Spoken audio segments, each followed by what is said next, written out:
Hi friends, welcome to Kannada moral stories. ನನ್ನ ಹೆಸರು ನಂದಿನಿ. ನನಗೆ ಮದುವೆಯಾಗಿ ಇನ್ನು ಕೇವಲ 1 ತಿಂಗಳು ಮಾತ್ರ ಆಗಿತ್ತು. ನನ್ನ ಅತ್ತೆ ಮಾವ ಜೀವಂತವಾಗಿರಲಿಲ್ಲ. ನನ್ನ ಗಂಡನಿಗೆ ಒಬ್ಬ ಅಕ್ಕ ಇದ್ರು. ಅವರ ಹೆಸರು ಕಸ್ತೂರಿ ಮತ್ತು ಒಬ್ಬ ಅಣ್ಣ ಅತ್ತಿಗೆ ಕೂಡ ಇದ್ರು, ಅರುಣ್ ಮತ್ತು ಸುಧಾ. ಭಾವನಿಗೆ 3 ತಿಂಗಳ ಒಂದು ಸಣ್ಣ ಮಗು ಕೂಡ ಇತ್ತು. ನನ್ನ ನಾದಿನಿಯ ವಯಸ್ಸು ಸುಮಾರು 35 ವರ್ಷಕ್ಕಿಂತಲೂ ಅಧಿಕವಾಗಿತ್ತು. ನನ್ನ ಗಂಡ ಕೇವಲ 2 ವರ್ಷದವನಾಗಿದ್ದಾಗ ಅತ್ತೆ ಮಾವ ತೀರಿಕೊಂಡಿದ್ರಂತೆ. ಭಾವನಿಗೆ 5 ವರ್ಷ ಮತ್ತು ನಾದಿನಿಗೆ ಕೇವಲ 10 ವರ್ಷ ವಯಸ್ಸಿದ್ದಂತೆ. ಮನೆಯ ದೊಡ್ಡ ಮಗಳಾದ್ದರಿಂದ ತಂದೆ ತಾಯಿ ಹೋದ ನಂತರ ಮನೆಯ ಜವಾಬ್ದಾರಿಗಳು ನಾದಿನಿಯ ಮೇಲೆ ಬಿದ್ದಿದ್ವು. ನನ್ನ ನಾದಿನಿ ತುಂಬಾ ಒಳ್ಳೆಯವರು. ಮದುವೆಯಾಗಿ ನಾನು ಇಲ್ಲಿಗೆ ಬಂದ ನಂತರ ಕೆಲವು ದಿನ ಎಲ್ಲ ಚೆನ್ನಾಗಿಯೇ ನಡೀತಾ ಇತ್ತು. ಆದರೆ ನಿಧಾನವಾಗಿ ನನಗೆ ಅರ್ಥವಾಗಿತ್ತು, ನನ್ನ ಭಾವನ ಹೆಂಡತಿ ಸುಧಾ ವ್ಯವಹಾರ ಎಲ್ಲರಿಗಿಂತಲೂ ತುಂಬಾ ವಿಭಿನ್ನವಾಗಿತ್ತು ಅಂತ. ಕಸ್ತೂರಿ ಅಕ್ಕ ತನ್ನ 2 ತಮ್ಮಂದಿರ ಜೊತೆ ಆಫೀಸ್ಗೆ ಹೋಗ್ತಾ ಇದ್ರು. ಅವರು 3 ಜನ ಒಟ್ಟಿಗೆ ಎಲ್ಲ ಕೆಲಸವನ್ನು ನಿಭಾಯಿಸ್ತಾ ಇದ್ರು.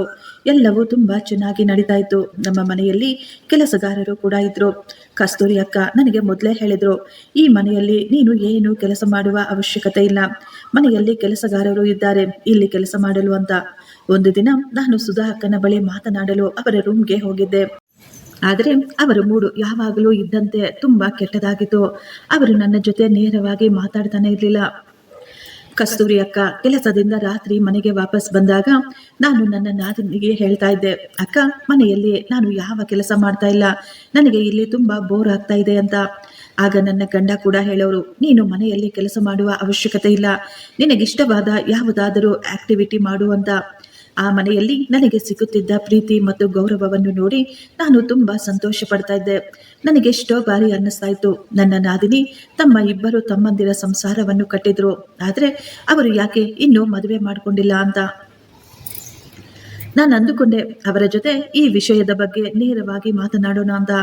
ಒಂದು ದಿನ ನಾನು ಅವರಿಗಾಗಿ ಕಾಫಿಯನ್ನು ತಯಾರಿಸಿ ಅವರ ರೂಮಿಗೆ ತೆಗೆದುಕೊಂಡು ಹೋದೆ ಅವರ ಜೊತೆ ಮಾತನಾಡೋದಕ್ಕೆ.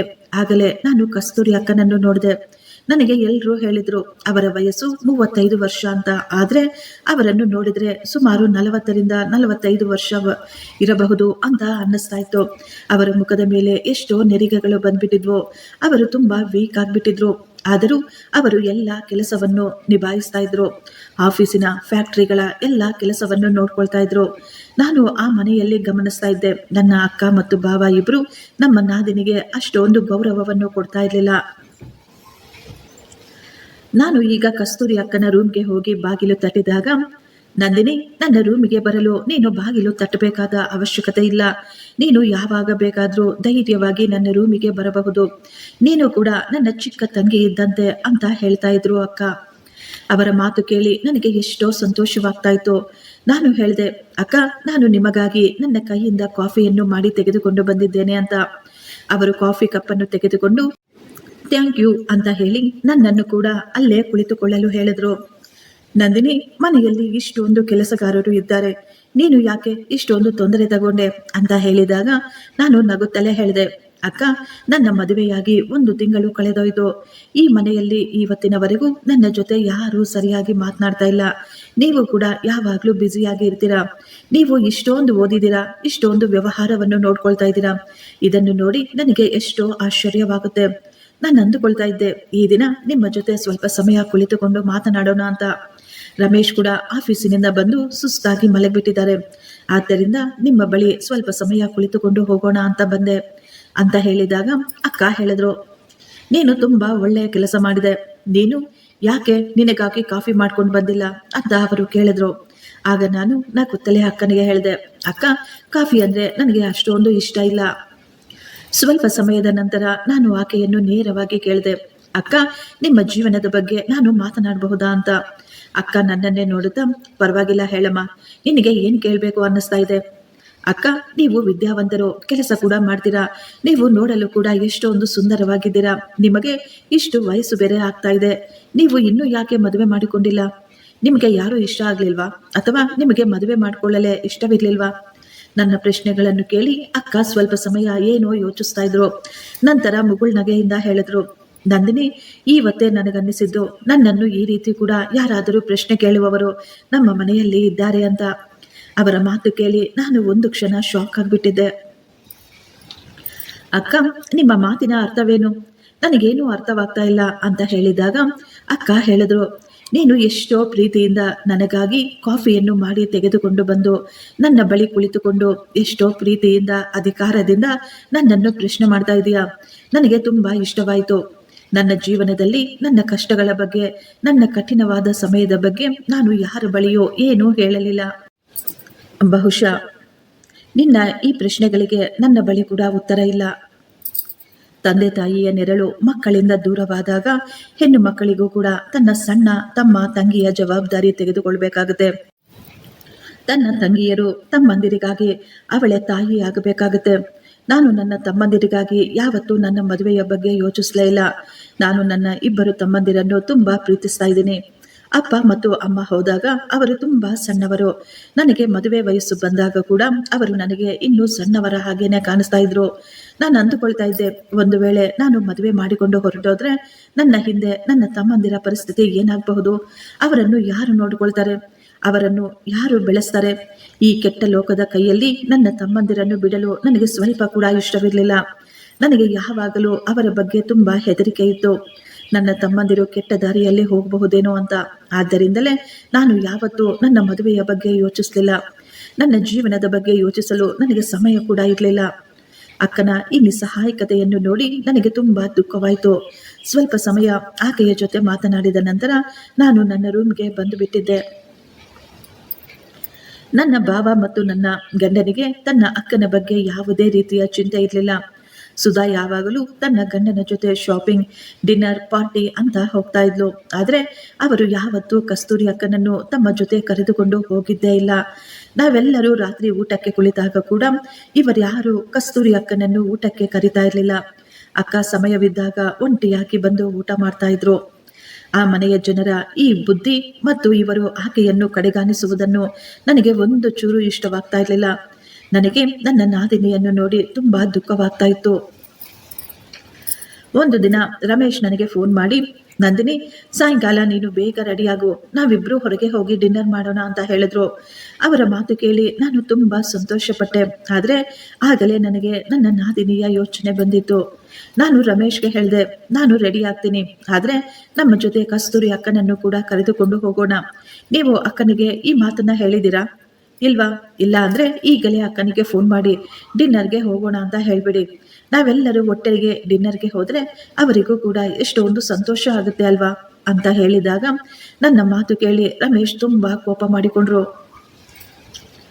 ಅವರು ಹೇಳಿದ್ರು, ನಿನಗೇನಾದರೂ ಹುಚ್ಚಿಡ್ದಿದ್ಯಾ? ಈ ಡಿನ್ನರ್ ಕೇವಲ ನಾವಿಬ್ಬರು ಗಂಡ ಹೆಂಡತಿಗೆ ಮಾತ್ರ. ನಮ್ಮ ಮದುವೆಯಾಗಿ 2 ತಿಂಗಳಾಗ್ತಾ ಇದೆ. ಆದರೆ ನಾನು ನಿನ್ನನ್ನು ಹನಿಮೂನ್ಗೆ ಕೂಡ ಕರೆದುಕೊಂಡು ಹೋಗಿಲ್ಲ. ಆಫೀಸಿನಲ್ಲಿ ತುಂಬ ಕೆಲಸ ಜಾಸ್ತಿ ಇದೆ. ನಿನ್ನನ್ನು ಎಲ್ಲೂ ಹೊರಗೆ ಕರ್ಕೊಂಡು ಹೋಗಿಲ್ಲ. ಆದ್ದರಿಂದ ಈ ಡಿನ್ನರ್ ಪಾರ್ಟಿಗಾದರೂ ಕರ್ಕೊಂಡು ಹೋಗೋಣ ಅಂತ ಅಂದುಕೊಂಡ್ರೆ ನೀನು ಅಕ್ಕನನ್ನು ಮಧ್ಯದಲ್ಲಿ ಎಳೆದು ತರ್ತಾ ಇದೀಯಾ. ಅಕ್ಕ ಯಾವಾಗಲೂ ಯಾರೋ ಒಬ್ಬರ ಜೊತೆ ಮೀಟಿಂಗ್ನಲ್ಲೇ ಇರ್ತಾರೆ. ಅವರು ಮೀಟಿಂಗ್ನಲ್ಲೇ ಏನಾದರೂ ಒಂದು ತಿಂತಾರೆ. ನೀನು ಅವರ ಬಗ್ಗೆ ಚಿಂತೆ ಮಾಡಬೇಡ. ರಾತ್ರಿ ನೀನು ರೆಡಿಯಾಗಿರು ಅಂತ ಹೇಳಿ ಅವರು ಫೋನನ್ನು ಕಟ್ ಮಾಡಿಬಿಟ್ರು. ಅವರು ಮಾಡಿದ ಈ ಕೆಲಸದಿಂದ ನನಗೆ ತುಂಬ ಬೇಸರವಾಯಿತು. ನಂತರ ನಾನು ಅಂದುಕೊಂಡೆ, ಇನ್ನೊಂದು ದಿನ ನಾವೆಲ್ಲಾದರೂ ಹೋಗಬೇಕಾದ್ರೆ ಅಕ್ಕನನ್ನು ಕೂಡ ನಮ್ಮ ಜೊತೆ ಕರೆದುಕೊಂಡು ಹೋಗೋಣ ಬಿಡು ಅಂತ. ನಾನು ಮಿಡ್ಲ್ ಕ್ಲಾಸ್ ಫ್ಯಾಮಿಲಿಯಿಂದ ಬಂದವಳು. ನನ್ನ ನಾದಿನಿ ಕಸ್ತೂರಿ ಅವರು ನನ್ನನ್ನು ಹುಡುಕಿ ತನ್ನ ತಮ್ಮನಿಗಾಗಿ ನನ್ನನ್ನು ಒಪ್ಪಿಕೊಂಡಿದ್ರು. ಭಾವ ಮತ್ತು ಅಕ್ಕ ಅವರಿಬ್ಬರದ್ದು ಲವ್ ಮ್ಯಾರೇಜ್. ಸುಧಾ ತುಂಬಾ ಶ್ರೀಮಂತರಾಗಿದ್ರು. ಅವರಿಬ್ಬರು ತಮ್ಮ ಜೀವನದಲ್ಲಿ ತುಂಬಾ ಸಂತೋಷವಾಗಿದ್ರು. ನನ್ನ ಗಂಡ ಅವರ ಅಣ್ಣನ ಜೊತೆಗೂ ಅಷ್ಟಾಗಿ ಸೇರ್ತಾ ಇರಲಿಲ್ಲ. ಅವರಿಬ್ಬರ ಮಧ್ಯೆ ಅಷ್ಟೊಂದು ಪ್ರೀತಿ ವಿಶ್ವಾಸ ಇರಲಿಲ್ಲ. ಆದರೆ ಕಸ್ತೂರಿ ಅಕ್ಕ ಮಾತ್ರ ತನ್ನ ಇಬ್ಬರು ತಮ್ಮಂದಿರನ್ನು ತುಂಬಾ ಪ್ರೀತಿಸ್ತಾ ಇದ್ರು. ಅವರು ತಮ್ಮ ಜೊತೆ ಕುಳಿತು ಊಟ ಮಾಡದೇ ಇದ್ರು. ಪ್ರತಿದಿನ ಅವರು ಕೆಲಸಗಾರರನ್ನು ಕೇಳ್ತಾ ಇದ್ರು, ನನ್ನ ತಮ್ಮಂದಿರು ಮತ್ತು ಅತ್ತಿಗೆಯರು ಸಮಯಕ್ಕೆ ಸರಿಯಾಗಿ ಊಟ ಮಾಡಿದ್ರಾ ಇಲ್ವಾ ಅಂತ. ಒಂದು ದಿನ ಆಫೀಸಿನಿಂದ ಸಡನ್ ಆಗಿ ಒಂದು ಫೋನ್ ಬಂದಿತ್ತು. ಕಸ್ತೂರಿ ಅವರು ಪ್ರಜ್ಞೆ ತಪ್ಪಿ ಬಿದ್ದು ಹೋಗಿದ್ದಾರೆ. ಅವರ ಆರೋಗ್ಯ ಸ್ವಲ್ಪ ಕೂಡ ಸರಿ ಇಲ್ಲ ಅಂತ. ಈ ಸುದ್ದಿ ಕೇಳಿ ನನ್ನ ಕೈ ಕಾಲುಗಳು ನಡುಗಿ ಹೋಗಿದ್ವು. ನಾನು ತಕ್ಷಣ ಡ್ರೈವರ್ ಜೊತೆ ಆಸ್ಪತ್ರೆಗೆ ಹೋದೆ. ಆದರೆ ಆಸ್ಪತ್ರೆಯಲ್ಲಿ ನನ್ನ ಗಂಡ ಆಗಲಿ ಅಕ್ಕ ಭಾವ ಯಾರೂ ಬಂದಿರಲಿಲ್ಲ. ಇದನ್ನು ನೋಡಿ ನನಗೆ ತುಂಬ ಬೇಸರವಾಯಿತು. ಇಂತಹ ಕಠಿಣ ಪರಿಸ್ಥಿತಿಯಲ್ಲೂ ಕೂಡ ಅವರು ಹೇಗೆ ಈ ರೀತಿ ಮಾಡಲು ಸಾಧ್ಯ ಅಂತ. ಇಲ್ಲಿಗೆ ಬಂದ ಮೇಲೇನೆ ನನಗೆ ಗೊತ್ತಾಯಿತು ಅಕ್ಕನನ್ನು ಆಸ್ಪತ್ರೆಗೆ ಕಂಪನಿ ಮ್ಯಾನೇಜರ್ ಕರೆದುಕೊಂಡು ಬಂದಿದ್ರು ಅಂತ. ನಾನು ಈಗ ಡಾಕ್ಟರ್ನ ಬಳಿ ಅಕ್ಕನ ಆರೋಗ್ಯದ ಬಗ್ಗೆ ವಿಚಾರಿಸ್ತಾ ಇದ್ದೆ. ಆಗ ಡಾಕ್ಟರ್ ಹೇಳಿದ್ರು, ಕಸ್ತೂರಿ ಅವರಿಗೆ ಹೈಪರ್ ಟೆನ್ಷನ್ ತುಂಬಾ ಮೊದಲಿನಿಂದಲೂ ಇದೆ. ಅವರು ಎಷ್ಟೋ ಬಾರಿ ತಮ್ಮ ಈ ತೊಂದರೆಗೆ ನಮ್ಮ ಬಳಿ ಚಿಕಿತ್ಸೆ ಪಡಿತಾ ಇದ್ರು. ಆದರೆ ಅವರು ಯಾವತ್ತೂ ಪೂರ್ತಿಯಾಗಿ ಚಿಕಿತ್ಸೆ ಪಡಿತಾ ಇರಲಿಲ್ಲ. ಈ ಬಾರಿ ಅವರಿಗೆ ಲಕ್ವ ಹೊಡೆದಿದೆ. ಅವರ ಅರ್ಧ ಶರೀರ ಕೆಲಸ ಮಾಡ್ತಾ ಇಲ್ಲ ಅಂತ ಹೇಳಿದ್ರು. ಈ ಮಾತು ಕೇಳಿ ನನ್ನ ಕೈಕಾಲುಗಳೇ ಆಡಲಿಲ್ಲ. ನನ್ನ ಹೃದಯದಲ್ಲಿ ಒಂದು ರೀತಿಯ ನೋವು ಶುರುವಾಯಿತು. ಪಾಪ ಕಸ್ತೂರಿ ಅಕ್ಕ ಎಷ್ಟೊಂದು ತೊಂದರೆ ಅನುಭವಿಸ್ತಾ ಇದ್ರು. ಆದರೆ ಆ ಮನೆಯಲ್ಲಿ ಯಾರಿಗೂ ಆಕೆಯ ಬಗ್ಗೆ ಚಿಂತನೆ ಇರಲಿಲ್ಲ. ನಾನು ಆಗಲೇ ನನ್ನ ಗಂಡನಿಗೆ ಫೋನ್ ಮಾಡಿ, ಅಕ್ಕನ ಆರೋಗ್ಯ ಸ್ವಲ್ಪ ಕೂಡ ಚೆನ್ನಾಗಿಲ್ಲ, ಅವರು ಆಫೀಸಿನಲ್ಲಿ ಬಿದ್ದು ಹೋಗಿದ್ದಾರೆ ಅಂತ ನಿಮಗೆ ಗೊತ್ತಿದ್ರು ನೀವು ಯಾಕೆ ಇನ್ನೂ ಆಸ್ಪತ್ರೆಗೆ ಬಂದಿಲ್ಲ ಅಂತ ಕೇಳಿದಾಗ ರಮೇಶ್ ತುಂಬಾ ಶಾಂತವಾಗಿ ಹೇಳಿದ್ರು, ನನಗೆ ಆಫೀಸಿನಲ್ಲಿ ತುಂಬಾ ಕೆಲಸ ಇರುತ್ತೆ, ಅಕ್ಕನಿಗೆ ಸ್ವಲ್ಪ ಆರೋಗ್ಯ ಕೆಟ್ಟಿದೆ ಅಷ್ಟೇ, ನಾನು ಸಮಯ ನೋಡಿಕೊಂಡು ಆಸ್ಪತ್ರೆಗೆ ಬರ್ತೀನಿ. ನಾನು ಈಗ ಕೋಪವಾಗಿ, ರಮೇಶ್ ನಿಮ್ಗೆ ಸ್ವಲ್ಪ ಕೂಡ ನಾಚಿಕೆ ಆಗೋದಿಲ್ವಾ ಈ ರೀತಿ ಹೇಳೋದಕ್ಕೆ? ಡಾಕ್ಟರ್ ಹೇಳಿದ್ರು ಅಕ್ಕನಿಗೆ ಲಕ್ವ ಹೊಡೆದಿದೆ ಅಂತೆ, ಅವರ ಪರಿಸ್ಥಿತಿ ಸ್ವಲ್ಪ ಕೂಡ ಚೆನ್ನಾಗಿಲ್ಲ, ಅವರ ಅರ್ಧ ಶರೀರ ಈಗ ಕೆಲಸ ಮಾಡ್ತಾ ಇಲ್ಲ ಅಂತ. ನಾನು ಇಲ್ಲಿಗೆ ಬಂದು 2 ಗಂಟೆ ಕಳೆದೋಗಿದೆ, ಆದರೆ ಪರಿವಾರದ ಯಾರೊಬ್ಬರು ಇಲ್ಲಿಗೆ ಬರಲೇ ಇಲ್ಲ ಅಂತ ಹೇಳಿದಾಗ ರಮೇಶ್ ಕೋಪವಾಗಿ ಹೇಳಿದ್ರು, ನಂದಿನಿ ನಿನ್ಗೇನಾದ್ರೂ ಹುಚ್ಚಿಡ್ದಿದ್ಯಾ? ನಿನ್ನನ್ನು ಇಷ್ಟು ಬೇಗ ಆಸ್ಪತ್ರೆಗೆ ಹೋಗುವಂತ ಯಾರು ಹೇಳಿದ್ರು? ನಾನು ಅಕ್ಕನ ಜೊತೆ ಮ್ಯಾನೇಜರ್ನನ್ನು ಕಳಿಸ್ಕೊಟ್ಟಿದ್ದೆ. ಓ ಹೌದಾ, ನೀವು ಮ್ಯಾನೇಜರ್ನನ್ನು ಕಳಿಸ್ಕೊಟ್ಟಿದ್ದೀರಾ? ನೀವೇ ಖುದ್ದು ಯಾಕೆ ನಿಮ್ಮ ಅಕ್ಕನನ್ನು ಆಸ್ಪತ್ರೆಗೆ ಕರೆದುಕೊಂಡು ಬಂದಿಲ್ಲ ಅಂತ ಕೇಳಿದಾಗ ರಮೇಶ್ ಕೋಪದಿಂದ ನನ್ನ ಫೋನನ್ನು ಕಟ್ ಮಾಡಿಬಿಟ್ಟ. ನಾನು ಎಷ್ಟೇ ಬಾರಿ ಫೋನ್ ಮಾಡಿದ್ರು ಅವರು ನನ್ನ ಫೋನನ್ನು ಅಟೆಂಡ್ ಮಾಡಲೇ ಇಲ್ಲ. ಕಸ್ತೂರಿ ಅಕ್ಕನಿಗೆ ಆಸ್ಪತ್ರೆಯಲ್ಲಿ ಚಿಕಿತ್ಸೆ ನಡೀತಾ ಇತ್ತು. ಆಕೆಯನ್ನು ನೋಡಿ ನನಗೆ ತುಂಬಾ ಬೇಸರವಾಗ್ತಾ ಇತ್ತು. ಕುಟುಂಬದವರೆಲ್ಲ ಅಕ್ಕನನ್ನು ಈ ರೀತಿ ಟ್ರೀಟ್ ಮಾಡುವುದು ನನಗೆ ಒಂದು ಚೂರು ಇಷ್ಟವಾಗ್ತಾ ಇರಲಿಲ್ಲ. ಅವರು ಎಷ್ಟೊಂದು ಒಳ್ಳೆಯವರು, ಎಲ್ಲರನ್ನು ಎಷ್ಟೊಂದು ಚೆನ್ನಾಗಿ ನೋಡ್ಕೊಳ್ತಾ ಇದ್ರು. ಆದರೂ ಇವರೆಲ್ಲ ಯಾಕೆ ಅಕ್ಕನನ್ನು ಈ ರೀತಿ ಕೆಟ್ಟದಾಗಿ ನಡೆಸಿಕೊಳ್ತಾ ಇದ್ದಾರೆ ಅಂತ ನನಗೆ ಇವತ್ತಿನವರೆಗೂ ಅರ್ಥನೇ ಆಗಲಿಲ್ಲ. ಸ್ವಲ್ಪ ಸಮಯದ ನಂತರ ಡಾಕ್ಟರ್ ಹೊರಗೆ ಬಂದು, ನೀವು ಈಗ ಹೋಗಿ ಆಕೆಯನ್ನು ನೋಡಬಹುದು ಅಂತ ಹೇಳಿದ್ರು. ನಾನು ಇಲ್ಲಿಗ ಒಳಗೆ ಹೋದಾಗ ಅಕ್ಕ ಬಾಗಿಲಿನ ಬಳಿನೇ ನೋಡ್ತಾ ಇದ್ರು. ನಾನು ಅಕ್ಕನ ಬಳಿ ಹೋದಾಗ ಅವರ ಕಣ್ಣುಗಳಲ್ಲಿ ನೀರು ತುಂಬಿತ್ತು. ನನಗನ್ನಿಸ್ತಾ ಇತ್ತು ಆಕೆ ನನ್ನ ಜೊತೆ ಏನೋ ಹೇಳಬೇಕು ಅಂತ ಪ್ರಯತ್ನ ಪಡ್ತಾ ಇದ್ದಾರೆ ಅಂತ. ಆದರೆ ಅವರಿಂದ ಏನೂ ಮಾತನಾಡಲು ಸಾಧ್ಯವಾಗ್ತಾ ಇರಲಿಲ್ಲ. ನಾನು ಈಗ ಸ್ವಲ್ಪ ಧೈರ್ಯ ತಂದುಕೊಂಡು, ಅಕ್ಕ ನಿಮ್ಮ ಆರೋಗ್ಯ ಈಗ ಹೇಗಿದೆ ಅಂತ ಕೇಳಿದಾಗ ಅಕ್ಕ ಕೇವಲ ಕಣ್ಣುಗಳನ್ನು ಆಡಿಸಿದ್ರು ಅಷ್ಟೇ. ಆಕೆ ಏನು ಹೇಳಲಿಲ್ಲ. ನಾನು ತುಂಬ ಸಮಯ ಅಲ್ಲೇ ಆಸ್ಪತ್ರೆಯಲ್ಲಿ ಅಕ್ಕನ ಜೊತೆ ಕುಳಿತಿದ್ದೆ. ರಾತ್ರಿ ನನ್ನ ಗಂಡ ಆಸ್ಪತ್ರೆಗೆ ಬಂದು ಡಾಕ್ಟರ್ಗೆ ಹೇಳಿದ್ರು, ನಾವು ಪೇಷಂಟನ್ನು ಮನೆಗೆ ಕರೆದುಕೊಂಡು ಹೋಗ್ತೀವಿ ಅಂತ. ಡಾಕ್ಟರ್ ಹೇಳ್ತಾ ಇದ್ರು, ಇಷ್ಟು ಬೇಗ ಈಕೆಯನ್ನು ನೀವು ಕರೆದುಕೊಂಡು ಹೋಗಲು ಸಾಧ್ಯವಿಲ್ಲ, ಅವರ ಪರಿಸ್ಥಿತಿ ಸ್ವಲ್ಪ ಕೂಡ ಚೆನ್ನಾಗಿಲ್ಲ ಅಂತ. ಆಗ ನನ್ನ ಗಂಡ ಹೇಳ್ತಾ ಇದ್ದ, ಡಾಕ್ಟರ್ ಆಸ್ಪತ್ರೆಯಲ್ಲಿ ನೀವು ಏನು ಚಿಕಿತ್ಸೆ ಕೊಡ್ತಿದ್ದೀರಾ ಅದೇ ಚಿಕಿತ್ಸೆಯನ್ನು ನೀವು ನಮ್ಮ ಮನೆಯಲ್ಲಿ ಕೂಡ ಕೊಡಿ, ನಮ್ಮ ಬಳಿ ಅಷ್ಟೊಂದು ಸಮಯವಿಲ್ಲ ಆಸ್ಪತ್ರೆಗೆ ಸುತ್ತಾಡಲು. ಡಾಕ್ಟರ್ ಈಗ ಕೋಪವಾಗಿ ಅವರನ್ನೇ ನೋಡುತ್ತಾ, ಸರಿ ಆಯಿತು, ನಾವು ಅವರನ್ನು ಡಿಸ್ಚಾರ್ಜ್ ಮಾಡ್ತೀವಿ, ಆದರೆ ನೀವು ಮನೆಯಲ್ಲಿ ಇವರನ್ನು ನೋಡಿಕೊಳ್ಳಲು ಒಬ್ಬ ನರ್ಸನ್ನು ನೇಮಿಸಿಕೊಳ್ಳಿ, ನಾಳೆ ಬೆಳಿಗ್ಗೆ ಈಕೆಯನ್ನು ಡಿಸ್ಚಾರ್ಜ್ ಮಾಡೋಣ ಅಂತ ಹೇಳಿ ಅಲ್ಲಿಂದ ಹೊರಟು ಹೋದರು. ಡಾಕ್ಟರ್ ಹೋದ ನಂತರ ನಾನು ನನ್ನ ಗಂಡನಿಗೆ ಹೇಳಿದೆ, ರಮೇಶ್ ನೀವಿದೇನು ಹೇಳ್ತಾ ಇದ್ದೀರಾ? ಅಕ್ಕನ ಆರೋಗ್ಯ ಸ್ವಲ್ಪ ಕೂಡ ಸರಿ ಇಲ್ಲ. ಅಕ್ಕ ಆಸ್ಪತ್ರೆಯಲ್ಲಿದ್ದರೆ ಅವರು ಬೇಗ ಸರಿ ಹೋಗಬಹುದು. ನೀವು ಆಕೆಯನ್ನು ಯಾಕೆ ಮನೆಗೆ ಕರ್ಕೊಂಡು ಹೋಗಬೇಕು ಅಂತ ಅಂದುಕೊಳ್ತಾ ಇದ್ದೀರಾ? ರಮೇಶ್ ಕೋಪವಾಗಿ ನನ್ನನ್ನೇ ನೋಡುತ್ತಾ, ನಿನಗೆ ಯಾರು ಹೇಳಿದ್ದು ಆಸ್ಪತ್ರೆಗೆ ಹೋಗುವಂತ? ಸುಮ್ಮನೆ ನನ್ನ ಜೊತೆ ನೀನು ವಾದ ಮಾಡಬೇಡ ಅಂತ ನನ್ನ ಬಾಯಿ ಮುಚ್ಚಿಸಿಬಿಟ್ರು. ಮಾರನೆಯ ದಿನ ಕಸ್ತೂರಿ ಅಕ್ಕನನ್ನು ಮನೆಗೆ ಕರ್ಕೊಂಡು ಬರಲಾಯಿತು. ಅವರ ಶರೀರ ಈಗ ಕೆಲಸ ಮಾಡ್ತಾ ಇರಲಿಲ್ಲ. ಅವರು ಕೇವಲ ಬೆಡ್ ಮೇಲೇನೆ ಮಲಗಿದ್ರು. ಒಂದು ದಿನ ಸುಧಾ ಮತ್ತು ಭಾವ ಅವರ ಮಾತುಗಳನ್ನು ನಾನು ಕೇಳಿಸ್ಕೊಂಡೆ. ಸುಧಾ ಅಕ್ಕ ಹೇಳ್ತಾ ಇದ್ರು, ಈಗ ನಿನ್ನ ಅಕ್ಕ ಯಾವುದೇ ಕೆಲಸಕ್ಕೆ ಬರೋದಿಲ್ಲ, ಅವಳನ್ನು ಈ ತಕ್ಷಣವೇ ಯಾವುದಾದರೂ ಓಲ್ಡ್ ಏಜ್ ಹೋಮ್ನಲ್ಲಿ ಸೇರಿಸಿಬಿಡಿ ಅಂತ. ಆಗಲೇ ಭಾವ ಕೋಪದಿಂದ ಹೇಳಿದ್ರು, ಇಷ್ಟಕ್ಕೂ ನಮ್ಮ ಅಕ್ಕನಿಂದ ನಿನಗೆ ತೊಂದರೆ ಆದರೂ ಏನಿದೆ? ಅವರಿಗೆ ಹುಷಾರಿಲ್ಲದೆ ಇರಬಹುದು, ಆದರೆ ಅವರು ಸೈಲೆಂಟ್ ಆಗಿ ಅವರ ರೂಮಿನಲ್ಲಿ ತಾನೇ ಇದ್ದಾರೆ. ನಿನಗೆ ಯಾರು ಏನು ಹೇಳ್ತಾ ಇಲ್ವಲ್ಲ, ಅವರ ಸೇವೆ ಮಾಡು ಅಂತ. ಆಗ ಸುಧಾ ಹೇಳ್ತಾರೆ, ನಿನ್ನ ಅಕ್ಕನ ಪರಿಸ್ಥಿತಿಯನ್ನು ನೋಡಿ ನನ್ನ ಫ್ರೆಂಡ್ ಸರ್ಕಲ್ ಎಲ್ಲ ಏನು ಅಂದ್ಕೊಳ್ತಾರೆ? ನನ್ನ ಸ್ನೇಹಿತರು 2-3 ದಿನಗಳಿಗೆ ಒಮ್ಮೆಯಾದರೂ ಇಲ್ಲಿಗೆ ಬರ್ತಾನೆ ಇರ್ತಾರೆ. ಅವರೇನಾದರೂ ಆಕೆಯನ್ನು ಈ ರೀತಿ ನೋಡಿದ್ರೆ ನನ್ನ ರೆಪ್ಯುಟೇಷನ್ ಏನಾಗಬೇಕು? ಇಷ್ಟಕ್ಕೂ ನಿನ್ನ ಅಕ್ಕನಿಗೆ ಈಗ ತುಂಬಾ ವಯಸ್ಸಾಗಿ ಹೋಗಿದೆ. ಇಷ್ಟು ವರ್ಷ ಅವರು ತನ್ನ ತವರು ಮನೆಯಲ್ಲಿ ಕುಳಿತುಕೊಂಡು ರಾಜ್ಯಭಾರ ಮಾಡಿದ್ದು ಸಾಕು. ಈಗ ಅವರನ್ನು ಈ ಮನೆಯಿಂದ ಓಡಿಸುವ ಸಮಯ ಬಂದ್ಬಿಟ್ಟಿದೆ ಅಂತ ಹೇಳಿದಾಗ ಭಾವ ಏನು ಮಾತನಾಡದೆ ಹೊರಗಡೆ ಹೊರಟು ಹೋದ್ರು. ನಾನು ಅಲ್ಲೇ ಬಾಗಿಲಿನ ಪಕ್ಕ ನಿಂತುಕೊಂಡು ಇದೆಲ್ಲವನ್ನು ಕೇಳಿಸ್ಕೊಳ್ತಾ ಇದ್ದೆ. ನರ್ಸು ಕಸ್ತೂರಿ ಅಕ್ಕನನ್ನು ಚೆನ್ನಾಗಿಯೇ ನೋಡ್ಕೊಳ್ತಾ ಇದ್ರು. ಆದ್ರೆ ನನಗನ್ನಿಸ್ತಾ ಇತ್ತು, ಅಕ್ಕ ಈ ಮನೆಗೆ ದುಡ್ಡವರು, ನಾವು ಕೂಡ ಅವರ ಸೇವೆಯನ್ನು ಮಾಡಬೇಕು ಅಂತ. ನನ್ನ ಗಂಡ ಆಫೀಸ್ಗೆ ಹೋದ ನಂತರ ನಾನು ಅಕ್ಕನ ರೂಮ್ಗೆ ಹೋಗಿ ಅವರ ಕೆಲಸವನ್ನು ಮಾಡ್ತಾ ಇದ್ದೆ. ಅವರ ಜೊತೆ ಸಮಯ ಕಳೀತಾ ಇದ್ದೆ. ಒಂದು ದಿನ ಸುಧಾ ಅಕ್ಕ ಹೇಳಿದ್ರು, ನೀನು ಈ ಕೆಲಸಗಳನ್ನೆಲ್ಲ ಮಾಡ್ತಾ ಇದೀಯಾ, ಆದ್ರೆ ಒಂದು ಮಾತು ಚೆನ್ನಾಗಿ ನೆನ್ಪಿಟ್ಕೋ, ನಾನು ಇವರ ಯಾವುದೇ ಕೆಲಸ ಮಾಡೋದಿಲ್ಲ. ಇವರನ್ನು ಕರೆದುಕೊಂಡು ಹೋಗಿ ಓಲ್ಡ್ ಏಜ್ ಹೋಮ್ನಲ್ಲಿ ಸೇರಿಸಿ ಬಿಟ್ಬಾ. ಅಲ್ಲಿ ಇವರನ್ನು ಇನ್ನೂ ಚೆನ್ನಾಗಿ ನೋಡ್ಕೊಳ್ತಾರೆ. ನನಗೆ ಇದೆಲ್ಲ ಇಷ್ಟವಾಗೋದಿಲ್ಲ. ನೀವು ನನ್ನ ಮೇಲೆ ಯಾವುದೇ ರೀತಿಯ ನಂಬಿಕೆ ಇಟ್ಕೋಬೇಡಿ. ನಾನು ಕೂಡ ಅವರ ಸೇವೆಯನ್ನು ಮಾಡಬೇಕು ಅಂತ. ಒಂದು ದಿನ ನೀನು ಹೇಳ್ಕೋಬಾರ್ದು, ನಾನು ನನ್ನ ನಾದಿನಿಯ ಸೇವೆ ಮಾಡಿದ್ದೀನಿ, ಆದ್ರೆ ನಮ್ಮ ಅಕ್ಕ ಏನೂ ಮಾಡೋದಿಲ್ಲ ಅಂತ. ಇವೆಲ್ಲವನ್ನು ನೀನು ನಿನ್ನ ಇಚ್ಛೆಯಿಂದ ಮಾಡ್ತಾ ಇದೀಯಾ ಅಂತ ಹೇಳಿ ಅವರು ಅಲ್ಲಿಂದ ಹೊರಗಡೆ ಹೊರಟು ಹೋದ್ರು. ನಾನು ಸೈಲೆಂಟ್ ಆಗಿ ಆಕೆಯ ಮಾತುಗಳನ್ನು ಕೇಳಿಸಿಕೊಳ್ಳುತ್ತಾ ಅಲ್ಲೇ ನಿಂತುಕೊಂಡಿದ್ದೆ. ಈ ಮನೆಯಲ್ಲಿ ನಡೆಯುವ ಎಲ್ಲ ವಿಷಯಗಳನ್ನು ನಾನು ಸೈಲೆಂಟ್ ಆಗಿ ನೋಡಬಹುದು ಅಷ್ಟೇ, ಆದರೆ ಇದರ ಮಧ್ಯೆ ಮಾತನಾಡುವ ಅಧಿಕಾರ ನನಗೆ ಇರಲಿಲ್ಲ. ಮನೆಯ ಮತ್ತು ಆಫೀಸಿನ ಎಲ್ಲ ಕೆಲಸಗಳನ್ನು ನಿಭಾಯಿಸುತ್ತಿದ್ದ ಅಕ್ಕ ಈಗ ತನ್ನ ಸ್ವಂತ ಕೆಲಸಗಳಿಗಾಗಿ ಕೂಡ ಬೇರೆಯವರನ್ನು ಎದುರು ನೋಡಬೇಕಾದ ಪರಿಸ್ಥಿತಿ ಬಂದ್ಬಿಟ್ಟಿತ್ತು. ಅಕ್ಕನಿಗೆ ಈಗ ಅರ್ಥವಾಗಿ ಬಿಟ್ಟಿತ್ತು, ಈ ಮನೆಯಲ್ಲಿ ನನ್ನ ಬಗ್ಗೆ ಯೋಚಿಸುವವರು, ಚಿಂತೆ ಮಾಡುವವರು ಕೇವಲ ನಂದಿನಿ ಒಬ್ಳೆ ಅಂತ. ನನ್ನನ್ನು ನೋಡಿದ ತಕ್ಷಣ ಆಕೆಯ ಕಣ್ಣುಗಳಲ್ಲಿ ನೀರು ಬರ್ತಾ ಇತ್ತು. ನನ್ನ ಗಂಡ ಕೆಲಸದ ಮೇಲೆ ಹೋದ ತಕ್ಷಣ ನಾನು ಅಕ್ಕನ ಬಳಿ ಹೋಗಿ ದಿನವೆಲ್ಲ ಆಕೆಯ ಜೊತೆ ಸಮಯ ಕಳೀತಾ ಇದ್ದೆ. ದಿನಗಳು ಕಳೆಯುತ್ತಿದ್ದ ಹಾಗೆ ಆಕೆಯ ಮುಖದ ಮೇಲೆ ಇದ್ದ ಸಂತೋಷ, ನಗು, ನಂಬಿಕೆ ಎಲ್ಲವೂ ಕಡಿಮೆಯಾಗ್ಬಿಟ್ಟಿತು. ಆಕೆ ಈಗ ಯಾವಾಗಲೂ ತುಂಬಾ ದುಃಖದಿಂದ ಇರ್ತಾ ಇದ್ರು. ಕಸ್ತೂರಿ ಅಕ್ಕ ತುಂಬಾ ಬುದ್ಧಿವಂತೆ. ಅವರು ಯಾವತ್ತೂ ಯಾರಿಗೂ ಯಾವುದೇ ಸಣ್ಣ ನೋವು ಕೂಡ ಕೊಟ್ಟಿರಲಿಲ್ಲ. ನಾನು ಈಗ ನನ್ನ ಕೈಯಾರೆ ಅವರಿಗೆ ಸೂಪನ್ನು ಮಾಡಿ ತೆಗೆದುಕೊಂಡು ಹೋಗಿ ನನ್ನ ಕೈಯಾರೆ ಅವರಿಗೆ ಕುಡಿಸ್ತಾ ಇದ್ದೆ. ನನ್ನ ಗಂಡನಿಗೆ ನಾನು ಎಷ್ಟೋ ಬಾರಿ ಹೇಳಿದ್ದೆ, ನೀವು ಸ್ವಲ್ಪ ಸಮಯ ನಿಮ್ಮ ಅಕ್ಕನ ಜೊತೆ ಕುಳಿತು ಒಂದೆರಡು ಮಾತನ್ನಾದ್ರೂ ಮಾತಾಡಿ ಅಂತ. ಪಾಪ ಕಸ್ತೂರಿ ಅಕ್ಕನಿಗೆ ಅನ್ನಿಸ್ತಾ ಇತ್ತು, ನಾನು ನನ್ನ ತಮ್ಮಂದಿರ ಜೊತೆ ಮಾತನಾಡಬೇಕು ಅಂತ. ಆದ್ರೆ ನನ್ನ ಗಂಡ ಅವರ ಜೊತೆ ಏನೂ ಮಾತನಾಡ್ತಾ ಇರಲಿಲ್ಲ. ಭಾವ ಅಂತೂ ಆ ರೂಮಿನ ಒಳಗೆ ಕಾಲು ಇಡ್ತಾನೆ ಇರಲಿಲ್ಲ. ಅಕ್ಕನಿಗೆ ಈಗ ಈ ಜೀವನ ತುಂಬಾ ಬೇಸರವಾಗಿ ಬಿಟ್ಟಿತ್ತು. ನಾನು ಅಂದುಕೊಳ್ತಾ ಇದ್ದೆ, ಇದೆಲ್ಲವನ್ನು ನೋಡಿ ಅಕ್ಕನಿಗೆ ಈಗ ಅರ್ಥವಾಗಿರಬಹುದು.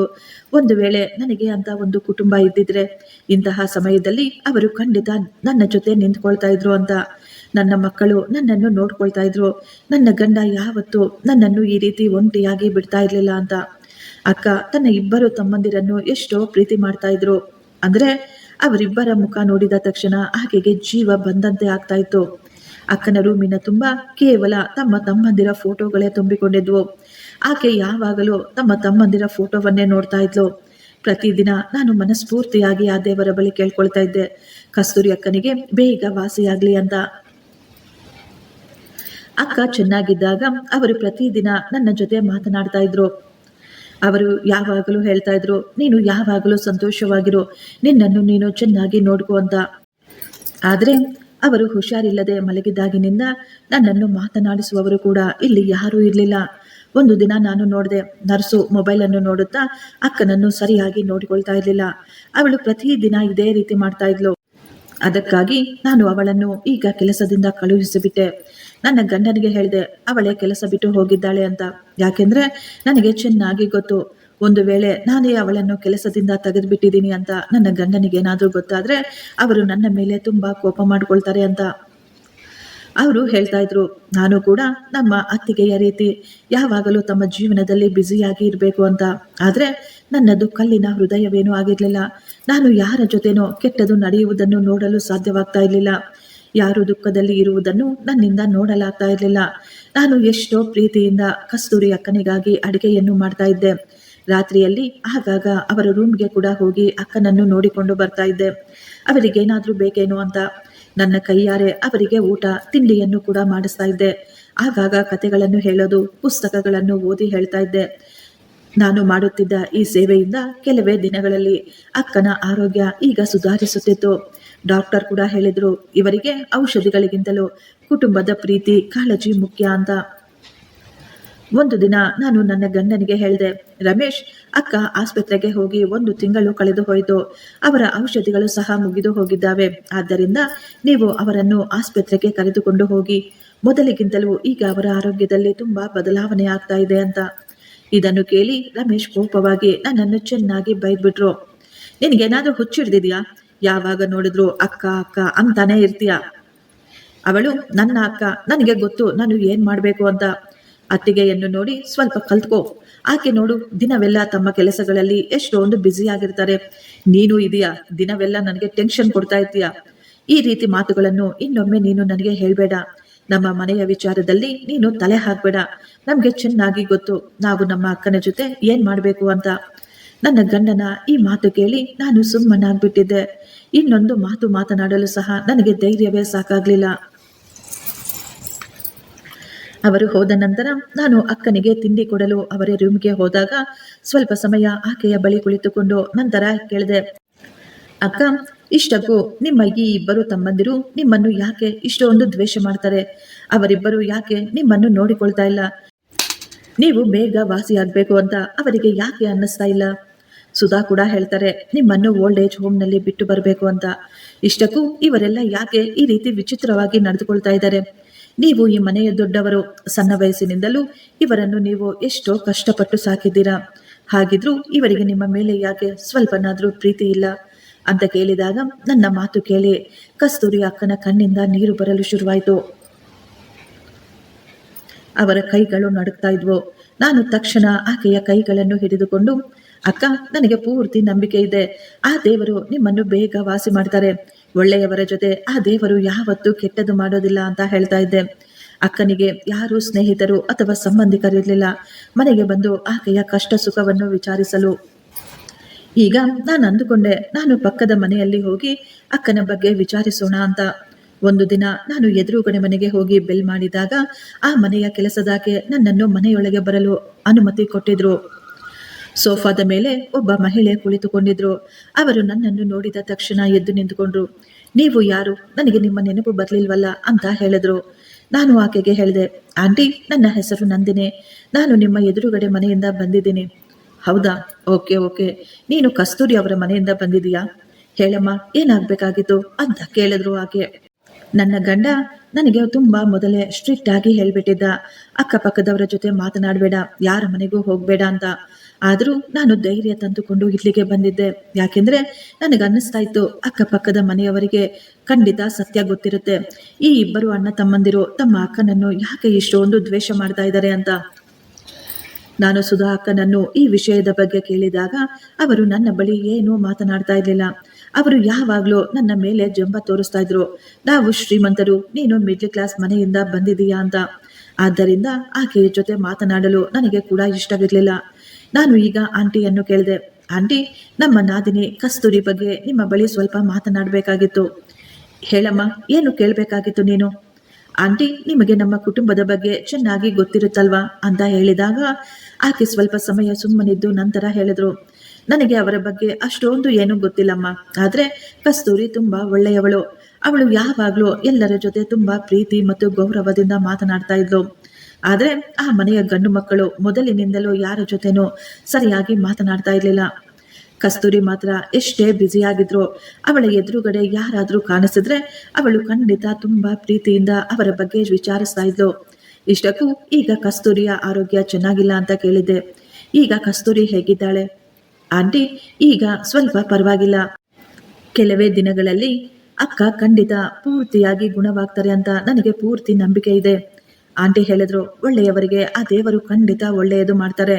ನಾನು ಈಗ ನೇರವಾಗಿ ಆಂಟಿಯನ್ನ ಕೇಳಿದೆ, ಕಸ್ತೂರಿ ಅಕ್ಕ ಯಾಕೆ ಇನ್ನೂ ಮದುವೆ ಮಾಡಿಕೊಂಡಿಲ್ಲ? ನನ್ನ ಗಂಡ ಹೇಳ್ತಾ ಇದ್ರು, ನಾವು ಎಷ್ಟೋ ಬಾರಿ ಹೇಳಿದ್ವಿ ಅಕ್ಕನಿಗೆ ಮದುವೆ ಮಾಡಿಕೊಳ್ಳಲು, ಆದ್ರೆ ಅಕ್ಕ ಮದುವೆ ಮಾಡಿಕೊಂಡಿಲ್ಲ ಅಂತ. ಹೌದಮ್ಮ, ಈ ಮಾತು ಸತ್ಯ. ಅವರಿಬ್ಬರು ಕಸ್ತೂರಿಗೆ ಎಷ್ಟೋ ಬಾರಿ ಹೇಳಿದ್ರು ನೀನು ಮದುವೆ ಮಾಡ್ಕೋ ಅಂತ. ಆದ್ರೆ ಕಸ್ತೂರಿ ಯೋಚಿಸ್ತಾ ಇದ್ಲು, ಒಂದು ವೇಳೆ ನಾನು ಮದುವೆ ಮಾಡಿಕೊಂಡು ಹೊರಟೋದ್ರೆ ನನ್ನ ತಮ್ಮಂದಿರ ಪರಿಸ್ಥಿತಿ ಏನಾಗೋಗುತ್ತೋ ಅಂತ. ನಿಮ್ಮ ಅತ್ತೆ ಮಾವ ತೀರಿಕೊಂಡಾಗ ಈ ಮಕ್ಕಳು ತುಂಬಾ ಸಣ್ಣವರು. ಪಾಪ ಈ ಹುಡುಗಿ ತನ್ನ ಜೀವನವೆಲ್ಲ ತನ್ನ 2 ತಮ್ಮಂದಿರಿಗಾಗಿಯೇ ಕಳೆದು ಬಿಟ್ಲು. ಅವಳು ಅಂದುಕೊಂಡಿದ್ದಿದ್ರೆ ತನ್ನ ಜೀವನವನ್ನು ತಾನು ನೋಡಿಕೊಳ್ಬಹುದಾಗಿತ್ತು. ಆದ್ರೆ ಅವಳು ಆ ರೀತಿ ಏನೂ ಮಾಡಲಿಲ್ಲ. ನಿಮ್ಮ ಮಾವ ಒಂದು ಕಂಪನಿಯಲ್ಲಿ ಸಣ್ಣ ಕೆಲಸ ಮಾಡ್ತಾ ಇದ್ರು ಅಷ್ಟೇ. ಅವರು ಹೋದ ನಂತರ ಆ ಕೆಲಸಕ್ಕೆ ಕಸ್ತೂರಿ ಸೇರ್ಕೊಂಡ್ಲು. ಅವಳು ತುಂಬಾ ಬುದ್ಧಿವಂತೆ, ಕಂಪನಿಯನ್ನು ಕೂಡ ತುಂಬಾ ಚೆನ್ನಾಗಿ ಮುಂದುವರಿಸಿದ್ಲು. ಅವಳ ಬುದ್ಧಿವಂತಿಕೆಯನ್ನು ನೋಡಿ ಆ ಕಂಪನಿಯ ಮಾಲೀಕರು ಕಂಪನಿಯನ್ನು ಅವಳ ಕೈಗೆ ಒಪ್ಪಿಸಿಬಿಟ್ರು. ನೀನು ಕಂಪನಿಯನ್ನು ಹೇಗಾದರೂ ನಡೆಸ್ಕೊ, ಆದರೆ ನನ್ನ ಲಾಭವನ್ನು ಮಾತ್ರ ನನಗೆ ಕೊಟ್ಟುಬಿಡು ಸಾಕು ಅಂತ ಹೇಳ್ಬಿಟ್ರು. ಕಸ್ತೂರಿ ಕಂಪನಿ ಮಾಲೀಕರಿಗೆ ಲಾಭ ಕೊಡ್ತಾ ಇದ್ಲು. ನಂತರ ಕೆಲವು ವರ್ಷಗಳಲ್ಲಿ ಅವಳು ಸ್ವಂತ ಬಲದಿಂದ ತನ್ನದೇ ಆದ ಒಂದು ಕಂಪನಿಯನ್ನು ಕೂಡ ಶುರು ಮಾಡಿದ್ಲು.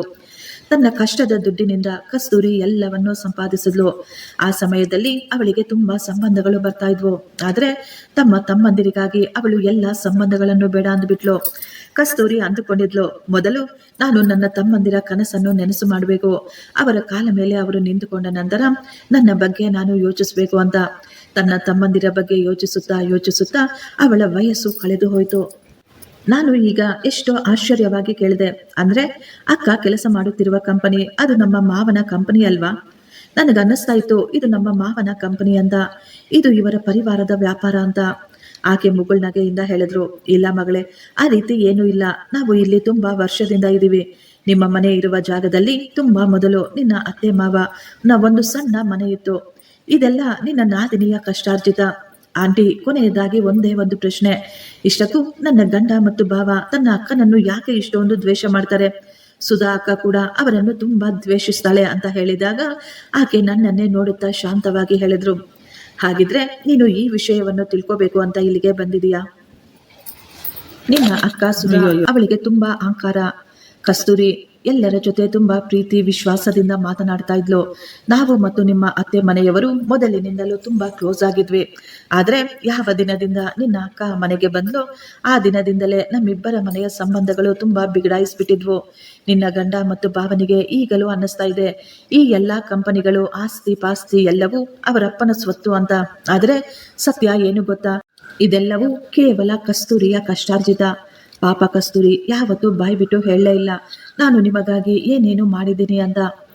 ಸುಧಾ ಈ ಮನೆಗೆ ಕಾಲಿಟ್ಟಾಗಿನಿಂದ ಅವರ ಸಂಸಾರಗಳು ಒಡೆಯಲು ಶುರುವಾದ್ವು. ಅವಳು ತನ್ನ ಗಂಡ ಮತ್ತು ಮೈದುನನಿಗೆ ತನ್ನ ಅಕ್ಕನ ವಿರುದ್ಧ ಎತ್ತಿ ಕಟ್ತಾ ಇದ್ಲು. ಅವಳು ಯಾವಾಗ್ಲೂ ಹೇಳ್ತಾ ಇದ್ಲು, ನೀವು ತಕ್ಷಣ ನಿಮ್ಮ ಅಕ್ಕನಿಗೆ ಮದುವೆ ಮಾಡಿ ಈ ಮನೆಯಿಂದ ಕಳಿಸ್ಬಿಡಿ. ಅವಳಿಗೆ ಈ ಮನೆಯಲ್ಲಿ ಯಾವುದೇ ಹಕ್ಕು ಇಲ್ಲ. ಹೆಣ್ಣು ಮಕ್ಕಳು ವಯಸ್ಸಿಗೆ ಬರುವವರೆಗೂ ಮಾತ್ರ ತವರು ಮನೆಯಲ್ಲಿ ಇರಬೇಕು. ವಯಸ್ಸಿಗೆ ಬಂದ ತಕ್ಷಣ ಅವರು ಮದುವೆ ಮಾಡಿಕೊಂಡು ಹೊರಟೋಗ್ತಾ ಇರಬೇಕು. ಆದರೆ ನಿಮ್ಮ ಅಕ್ಕ ಈ ಮನೆಯ ಐಷಾರಾಮಿ ಜೀವನಕ್ಕೆ ಅಭ್ಯಾಸವಾಗಿಬಿಟ್ಟಿದ್ದಾಳೆ. ಅವಳು ಯಾಕೆ ಇಲ್ಲಿಂದ ಹೋಗೋಕೆ ರೆಡಿ ಇಲ್ಲ? ಅವಳು ಎಷ್ಟೋ ಸಾರಿ ಕಸ್ತೂರಿಯ ಜೊತೆ ಈ ವಿಷಯಕ್ಕೆ ಗಲಾಟೆ ಕೂಡ ಮಾಡ್ಕೊಂಡಿದ್ಲು, ನೀವು ಯಾಕೆ ಇಲ್ಲಿಂದ ಹೋಗ್ತಾ ಇಲ್ಲ ಅಂತ. ಆದ್ರೆ ಕಸ್ತೂರಿ ಹೇಳ್ತಾ ಇದ್ಲು, ನನ್ನ ಮದುವೆಯ ವಯಸ್ಸು ದಾಟ್ಬಿಟ್ಟಿದೆ, ಈಗ ನಾನು ಮದುವೆ ಮಾಡ್ಕೊಳ್ಳೋದಿಲ್ಲ ಅಂತ. ಆ ಇಬ್ಬರು ಅಣ್ಣ ತಮ್ಮಂದಿರು ಮೊದಲು ತನ್ನ ಅಕ್ಕನನ್ನು ತುಂಬಾ ಪ್ರೀತಿಸ್ತಾ ಇದ್ರು. ಅವಳನ್ನು ತಮ್ಮ ಸ್ವಂತ ತಾಯಿಯಂತೆ ಭಾವಿಸಿದ್ರು. ಸುಧಾ ಮನೆಗೆ ಕಾಲಿಟ್ಟಾಗಿನಿಂದ ಆ ಇಬ್ಬರು ಅಣ್ಣ ತಮ್ಮಂದಿರು ಅವಳ ಮಾತುಗಳನ್ನು ಕೇಳಿ ತಮ್ಮ ಅಕ್ಕನನ್ನು ದ್ವೇಷ ಮಾಡ್ತಾ ಇದ್ದಾರೆ. ಅವರು ಈಗಲೂ ಅಂದುಕೊಳ್ತಾ ಇದ್ದಾರೆ, ಕಸ್ತೂರಿ ಸೈಲೆಂಟ್ ಆಗಿ ಆ ಮನೆ ಬಿಟ್ಟು ಹೊರಟೋಗ್ಬೇಕು, ಇಲ್ದಿದ್ರೆ ಅವಳು ಸತ್ತು ಹೋಗ್ಲಿ ಅಂತ. ಯಾಕೆಂದ್ರೆ ಅವರಿಗೆ ಈಗಲೂ ಅನ್ನಿಸ್ತಾ ಇದೆ ಅವರ ಅಪ್ಪ ಅವರಿಗಾಗಿ ಇಷ್ಟೊಂದು ಆಸ್ತಿಯನ್ನು ಬಿಟ್ಟು ಹೋಗಿದ್ದಾರೆ ಅಂತ. ಅವರಿಗೆ ಈಗಲೂ ಸತ್ಯ ಏನು ಅಂತ ಗೊತ್ತೇ ಇಲ್ಲ. ಅವರು ಅಂದುಕೊಳ್ತಾ ಇದ್ದಾರೆ ಕಸ್ತೂರಿ ಅವರ ದಾರಿಯಿಂದ ದೂರ ಆಗ್ಬೇಕು, ಆಗ ಅವಳ ಭಾಗ ಕೂಡ ಇವರಿಗೆ ಸಿಕ್ಕಿಬಿಡುತ್ತೆ ಅಂತ. ಆದ್ರೆ ಈ 4 ಜನರಿಗೆ ಗೊತ್ತೇ ಇಲ್ಲ ಈ ಎಲ್ಲವೂ ಕೇವಲ ಕಸ್ತೂರಿಯದ್ದು ಅಂತ. ಅವಳು ಮನಸ್ಸು ಮಾಡಿದ್ರೆ ಈ ಇಬ್ಬರು ಅಣ್ಣ ತಮ್ಮಂದಿರನ್ನು ಒಂದು ನಯಾ ಪೈಸೆ ಕೂಡ ಕೊಡದೆ ಮನೆಯಿಂದ ಹೊರ ಹಾಕಬಹುದು. ಈಗ ನಿನಗೆ ಎಲ್ಲ ಸತ್ಯ ಗೊತ್ತಾಗಿದೆ ಅಲ್ವಾ? ನಿಮ್ಮ ಮನೆಯಲ್ಲಿ ಹುಷಾರಿಲ್ಲದೆ ಬಿದ್ದಿರುವ ಆ ಹೆಣ್ಣು ನಿನ್ನ ಗಂಡ ಮತ್ತು ಭಾವನಿಗೆ ಕೇವಲ ಅಕ್ಕ ಮಾತ್ರವಲ್ಲ,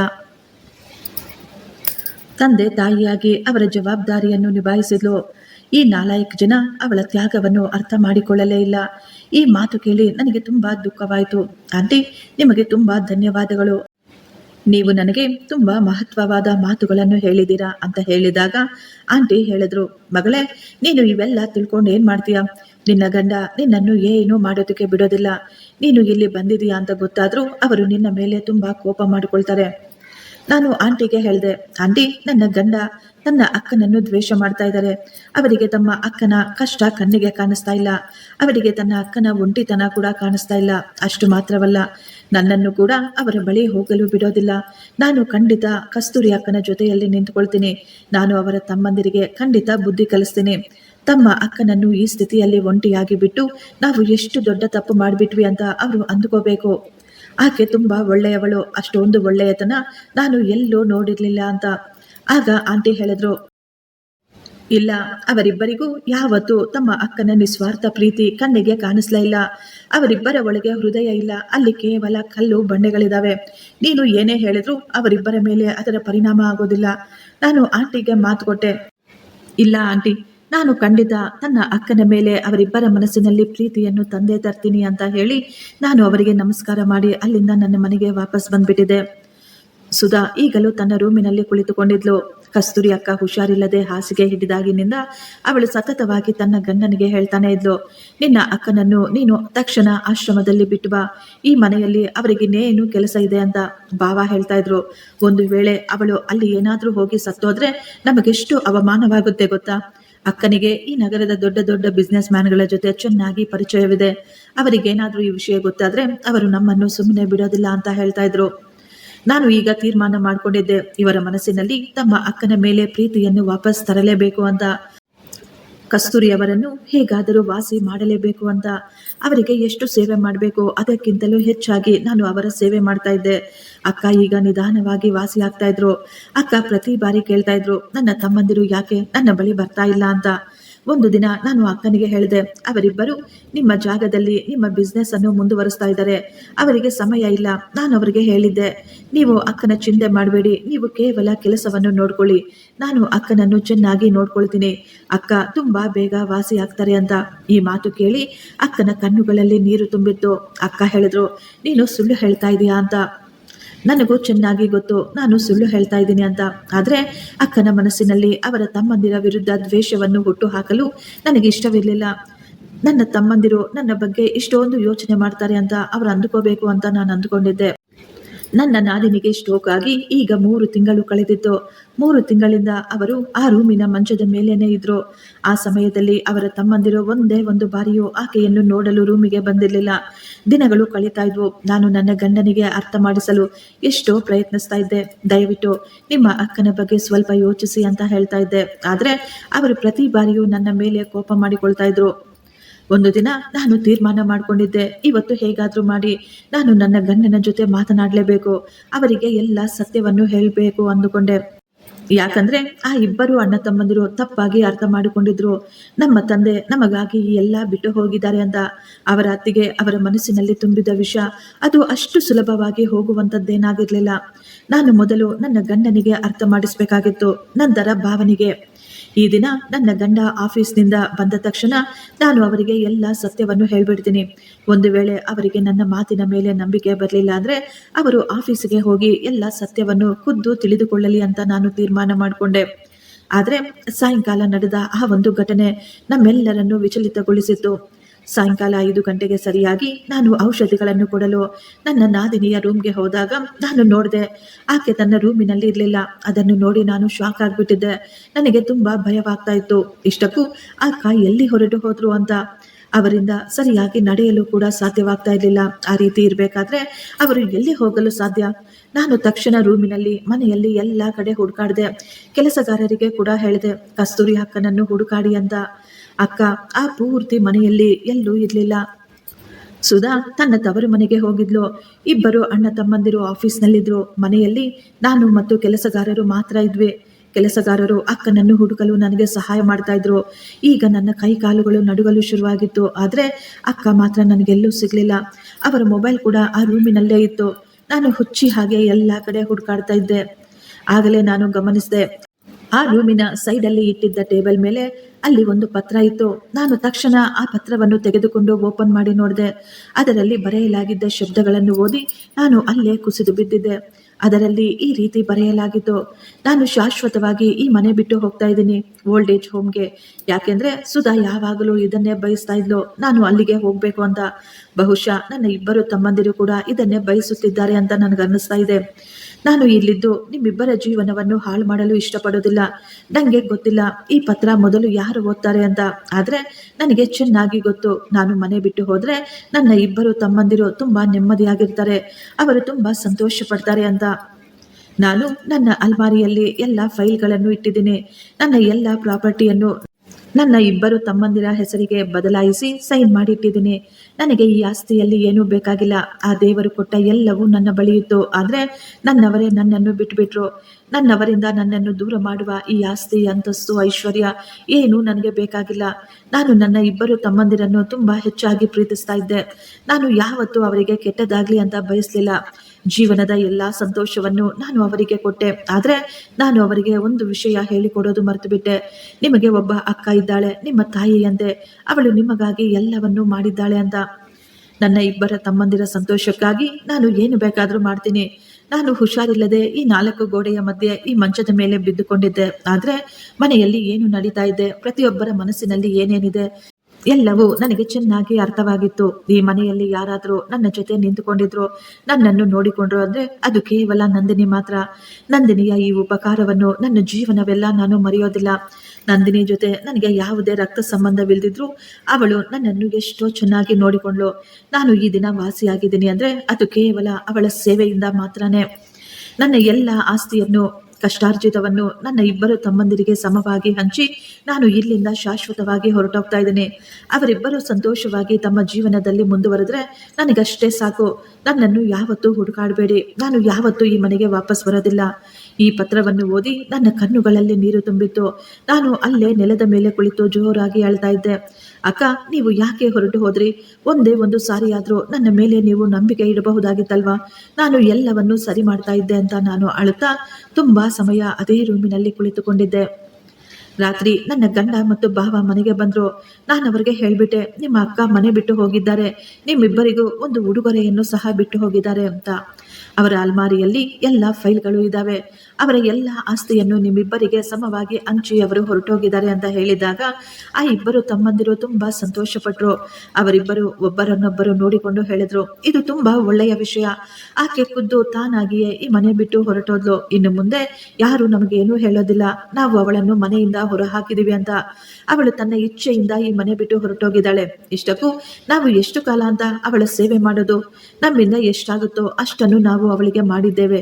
ನಮಗೂ ಕೂಡ ನಮ್ಮ ಜೀವನಗಳು ಇದ್ದಾವೆ. ಒಬ್ಬ ಅನಾರೋಗ್ಯ ಪೀಡಿತ ಮಹಿಳೆಯ ಜೊತೆ ನಾವು ಎಲ್ಲಿಯವರೆಗೂ ನಿಂತುಕೊಳ್ಳಕ್ಕಾಗತ್ತೆ ಅಂತ ಹೇಳಿ ನನ್ನ ಭಾವ ಎಷ್ಟೋ ಸಂತೋಷವಾಗಿ ಅಕ್ಕನ ರೂಮ್ಗೆ ಹೋದ. ಅಲ್ಮಾರಿಯಿಂದ ಎಲ್ಲ ಫೈಲುಗಳನ್ನು ತೆಗೆದುಕೊಂಡು ಬಂದ್ರು.